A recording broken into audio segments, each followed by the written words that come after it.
เจ้าสบายดีขอโทษท่านซื้ออย่างน้อจะข้าพเจ้าชื่อถาวุนชองนะอยู่บ้านแดนนะบ้านสุมีเมืองเม็กซิโกนี่แข่งสวนเค้กเจ้าจะขอสัมภาษณ์ผ่านมาเนาะปัญหาผ่านมาเฮามีสุขภาพด้านใดแดนนะข้าพเจ้าอันเกี่ยวเรื่องสุขภาพโอ้ยมันมีหลายแนวอันพยาธิโดยพยาธิอย่างแหนมีหลายแนวอันหนึ่งอันมะขลังก็ดูได้หึ่งปีแล้วได้หึ่งแล้วเป็นมะขลังก็ได้3-4 ปีเลยแล้วต่อมาเป็นอัน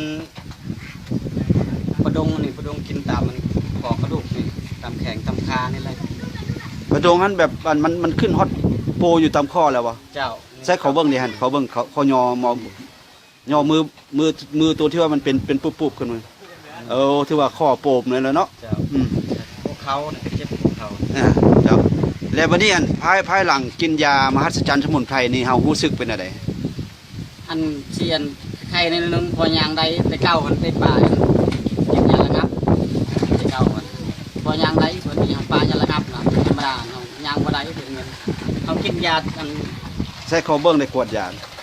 หัศจรรย์นะสมุนไพรนี่ก็พอได้ยางใดอยู่ถึงมือพอยางใดเนาะแล้วลดได้เรียบครึ่งนึงเงินกินได้จักวันแหละนะถ้าก็ได้4 วัน5 มื้อวะ5 มื้อนี้แหละ5 มื้อนี้เนาะแล้ว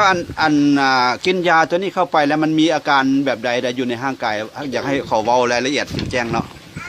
ไปกินนั่นรู้สึกวันนี้เป็นจิบหัวเนี่ยกับทางอันจะเป็นเว้นเป็น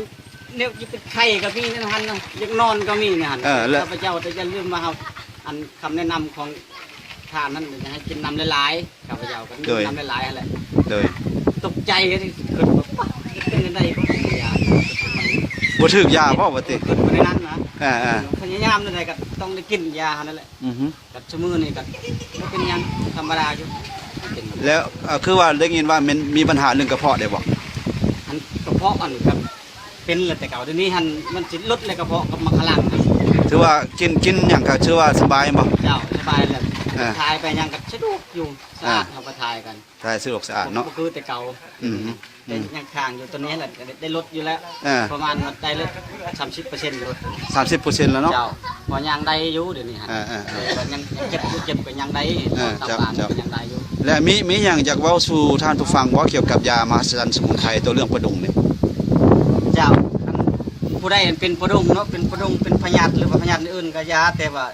ข้าพเจ้าเคยกินยาตัวนี้ฮะมีอันคำแนะนำมันดีที่สุดข้าพเจ้า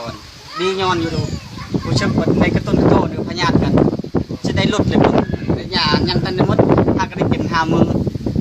แต่พวกพี่น้องถ้าผู้ใดเป็นพยายามยาหัศจรรย์สมุนไพรนี่สมุนไพรเนาะสมุนไพร